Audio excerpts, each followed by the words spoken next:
ഓണം സ്പെഷ്യലായിട്ടുള്ള കടലപ്രഥമൻ എങ്ങനെ തയ്യാറാക്കുന്നതെന്ന് നോക്കാം. ഞാനിപ്പോൾ കുക്കറിലാണ് കടലപ്രഥമൻ തയ്യാറാക്കുന്നത്. 1/2 കപ്പ് കടലപ്പരിപ്പാണ് കുക്കറിലേക്ക് ചേർത്തിരിക്കുന്നത്. ഇനി ഇത് നന്നായി റോസ്റ്റ് ചെയ്തെടുക്കാം.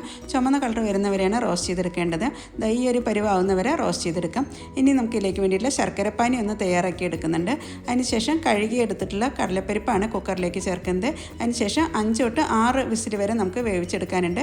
അങ്ങനെ വെന്ത ശേഷം നന്നായി ഒന്നും കൂടി ഒന്ന് ഉടച്ചു കൊടുക്കാം. ഇനി നമുക്ക് ഇതിലേക്ക് ഉരുക്കി വെച്ചിട്ടുള്ള ശർക്കരപ്പാനിയാണ് ചേർക്കേണ്ടത്.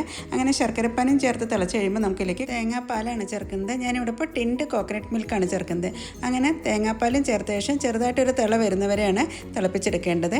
ഈ ഒരു പരുവാകുന്ന സമയത്ത് നമുക്കിതിൻ്റെ ഫ്ലെയിം ഓഫ് ചെയ്യാം. ഇനി നമുക്കിതിലേക്ക് നെയ്യിൽ വറുത്തിട്ടുള്ള കാഷ്നട്ടും അതുപോലെ തന്നെ കിസ്മിസുമാണ് ചേർക്കുന്നത്.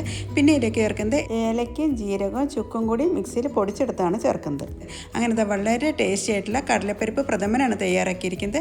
അപ്പോൾ എല്ലാവരും ഈ ഒരു രീതിയിൽ തയ്യാറാക്കിയ ശേഷം ഫീഡ്ബാക്ക് തരാൻ മറക്കരുത്. Thank you.